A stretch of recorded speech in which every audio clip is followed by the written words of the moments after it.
My name is Cindy Christian, and I'm a breast cancer survivor. I'm Tony, and I'm a breast cancer survivor. Hi, my name is Summer, and I was diagnosed with a rare form of breast cancer in 2007. My name is Kathy Tibbetts, and I'm a breast cancer survivor. My name is T.C. Clemens, and I am a 15-year breast cancer survivor.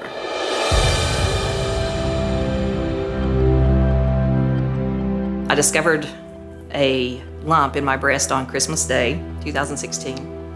I immediately knew there was something different, and I was diagnosed with 2 different types of cancer, one in each breast. I was in the shower, and I felt this lump on my breast, so immediately I was like, oops, this does not belong in my body. It was one of the hardest journeys I ever went on. But God had already confirmed to me that you're going to be okay. I promise you it's going to be okay. Lots of tears, lots of hugs, I had some great support. Being so young, I feel like you have that invincible feeling. So I think it was maybe even harder on my parents at first than it was me, just because it was just kind of steps I got to go through. I got to go through my chemo, I got to have my surgery, and it was going to be fine. Kind of deep in my heart, I knew what it was, but I was just praying that it wasn't. When I first heard it, I felt like I went from being in a small room to a football field, and the doctor was on the other side of the room. It's really like kind of a shock, everybody, because as a man, you never hear too much of it and everything. And every time I go for an appointment or checkup, or even before, I'm the only guy there, unless somebody's there with their wife. So it was kind of, when they called my name and go back there, I think everybody was like, what's that guy going back there for? I would think, I can't do this. Look at me, and you look in the mirror and you just don't see the person that you were. I tried not to ever cry. My husband told me the other night, I don't think you cried, but one time I ever know of you crying, that was when you told me you had to quit, you couldn't do it. The truth is, every day when you got in the shower and you could be by yourself, you just poured it out.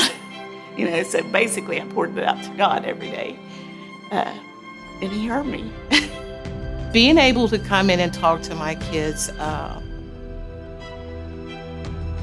made me realize that I was going to get over this. It was like Christmas all over. It was I'm finally where I belong. This is where I belong, and I know this is where I belong. And so it just feels,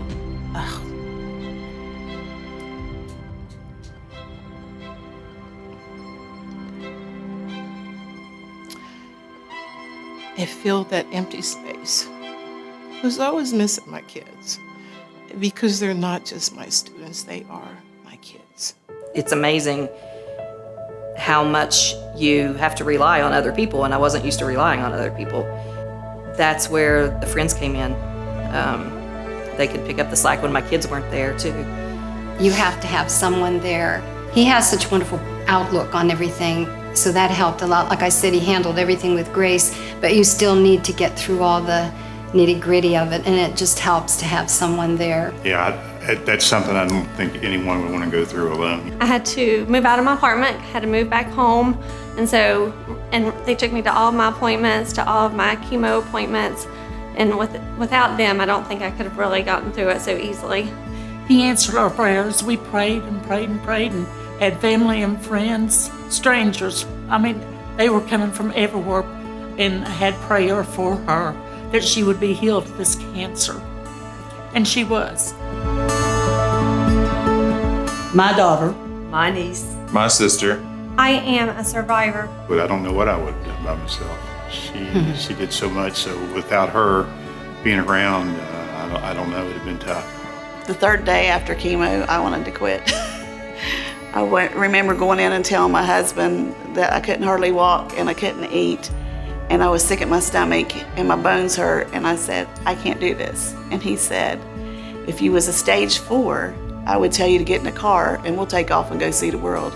He said, but you're a stage 1, you go get back in bed, I'm gonna run to Walmart and get a heating blanket, we're gonna get through this, So he was my biggest cheerleader, because he was with me 100% of the time. My mom. My dad is a breast cancer survivor. I was surprised, and I just kept thinking that it wasn't happening. But then I immediately was thinking, what can I do to help? I had no idea. And we always laugh when we're together. We always have a good time anyway. So I guess the first thing that I thought was, let's laugh. Let's try to make, a terrible, terrible situation as good as we possibly can by being together and laughing. They went to chemo sessions with me, and they would have to put us at the end of the hall because we would laugh so much and so loudly we would disturb the other patients. And they would close the door, literally close the door when we went. Stacy and Lance knew what I needed, and laughter truly was the best medicine for me at the time. My friend is a warrior. My friend is a fighter. My friend is a survivor. Within a blink of an eye, everything changed. My mom, who's usually there for all of us, now roles are reversed. Our whole family is there for her. I've never seen my mom be anything but strong. And then all of a sudden, there's my mom who can hardly make it from her car to my couch because she's so weak. My husband is a breast cancer survivor. Obviously, I couldn't have made it without you through this. You mean the world to me, and you've stuck by me all through all this, and words could never express how grateful I am, all that. And so I love you very much. I love you too. My auntie, my teacher, my friend. Is a breast cancer survivor. The journey in itself,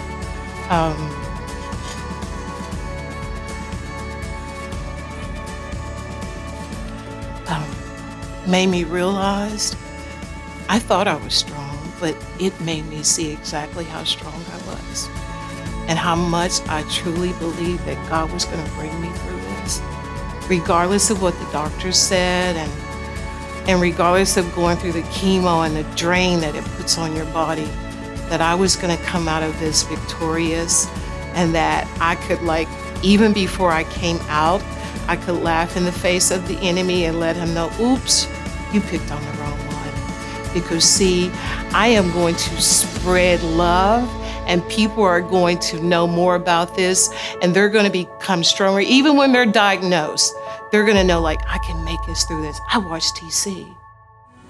We are Stronger together. We are stronger together. We are stronger together. We are Yeah. stronger together. We are stronger together.